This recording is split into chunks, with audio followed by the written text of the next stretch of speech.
നമസ്കാരം. ലോസ് ആഞ്ചൽസിൽ ലക്ഷങ്ങളെ ഭവനരഹിതരാക്കി കാട്ടുതീ ആളിക്കത്തിച്ച സാന്ത അന കാറ്റ് യൂറോപ്പിലേക്ക് സംഹാര താണ്ഡവമാടാനെത്തുന്നു. ബ്രിട്ടനിലേക്ക് നീങ്ങുന്ന സാന്ത അന കാറ്റിനെ കരുതിയിരിക്കാൻ UK-യിലും മുന്നറിയിപ്പുകൾ വന്നു തുടങ്ങി. തീപിടുത്തത്തോടെ എല്ലാം നഷ്ടപ്പെട്ട ജനങ്ങളോട് ഈ കാറ്റിനെ കരുതിയിരിക്കാൻ മുന്നറിയിപ്പ് നൽകുകയാണ് അധികൃതർ. ലോസ് ആഞ്ചൽസിനെ കാട്ടുതീ കൊണ്ട് ചാരമാക്കി നീങ്ങുകയാണ് സാന്ത അന കാറ്റ്. ഒന്നല്ല പലതവണ കാറ്റ് ശക്തമായി വീശിയിരുന്നു. ഈ പ്രദേശത്തെ ഭവനങ്ങളൊക്കെ കാറ്റിൽ കത്തിച്ചാരമായിരുന്നു. ഇപ്പോഴും അതിശക്തമായി വീശിയടിക്കുകയാണ് കാറ്റ്. മണിക്കൂറിൽ 75 കിലോമീറ്റർ വേഗതയിൽ കാറ്റ് വീശാൻ സാധ്യതയുണ്ടെന്നാണ് മുന്നറിയിപ്പിൽ വ്യക്തമാക്കുന്നത്. വരണ്ടതും അപകടകരവുമായ സാന്ത അന കാറ്റ് ശക്തി പ്രാപിക്കാനുള്ള സാഹചര്യം മുന്നിൽ കണ്ടാണ് മുന്നറിയിപ്പ് നൽകിയത്. കാലിഫോർണിയയ്ക്ക് വേനൽ കാട്ടുതീകൾ സുപരിചിതമാണ്. ജൂൺ മുതൽ ഒക്ടോബർ വരെയാണ് കാട്ടുതീ സീസൺ. അതിന് കാരണമാകുന്നത് വരണ്ട കാലാവസ്ഥയാണ്. വർഷത്തിൽ പരമാവധി 78 വരെ ഫയർ ദിവസങ്ങൾ ഉണ്ടാകാറുണ്ട്. തെക്കൻ കാലിഫോർണിയയിലെ തീരപ്രദേശങ്ങളിലെ തീപിടുത്തങ്ങൾ മരുക്കാറ്റിനാൽ വ്യാപിക്കപ്പെടുന്നവയാണ്.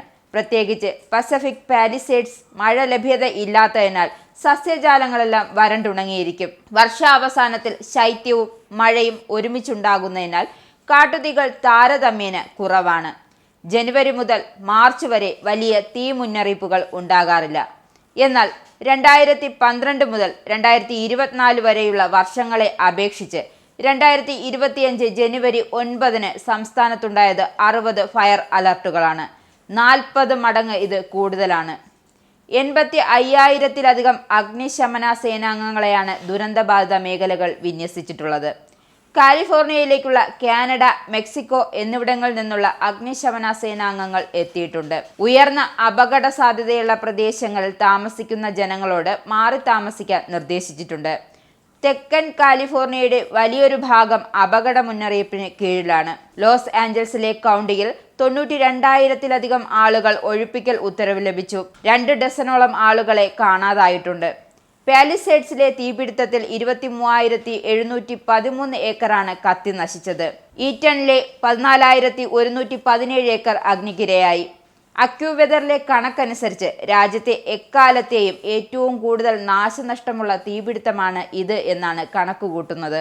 $250 ബില്യൺ നാശനഷ്ടമാണ് റിപ്പോർട്ട് ചെയ്തിരിക്കുന്നത്. റിയൽ എസ്റ്റേറ്റ് ഡേറ്റ ട്രാക്ക് കോർ ലോജിക്കലിന്റെ കണക്കനുസരിച്ച് സജീവമാണിത്. തീപിടുത്തമുള്ള പ്രദേശങ്ങൾക്കുള്ളിൽ വാണിജ്യ പാർപ്പിട വസ്തുക്കളുടെ പുനർനിർമ്മാണ ചിലവ് $14.8 ബില്യൺ ആണ്. അതേസമയം തീപിടുത്തവുമായി ബന്ധപ്പെട്ട് 10 പേരെ അറസ്റ്റ് ചെയ്തതായും Los Angeles county district attorney വ്യക്തമാക്കി. തീപിടുത്തമുണ്ടായ പ്രദേശങ്ങളിലെ ഭവനഭേദനം നടത്തിയതിന് 9 പേർ അറസ്റ്റിലായി.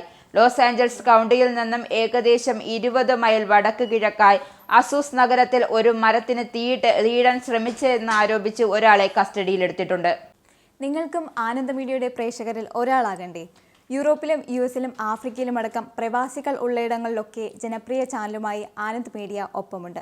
ഏഷ്യാനെറ്റ് ഫ്ലവേഴ്സ് അടക്കം നിങ്ങളുടെ വിരൽത്തുമ്പിലെത്തും. ആദ്യം റോക്കു ബോക്സ് സ്വന്തമാക്കുക. അതിൽ നിന്നും ആനന്ദ് മീഡിയ ആപ്ലിക്കേഷൻ ഡൗൺലോഡ് ചെയ്യുക, ഇൻസ്റ്റാൾ ചെയ്യുക. എന്നിട്ട് 02085866511 എന്ന നമ്പറിൽ ഞങ്ങളുടെ കസ്റ്റമർ കെയറിൽ ബന്ധപ്പെടുക. അല്ലെങ്കിൽ +91 735 660 3747 എന്ന നമ്പറിൽ വാട്സപ്പ് ചെയ്യുക. ആനന്ദ് മീഡിയയുടെ സേവനങ്ങൾ സ്വന്തമാക്കുക. മറ്റു ചാനലുകൾക്കൊപ്പം ആനന്ദ് TVയും എൻജോയ് ചെയ്യുക.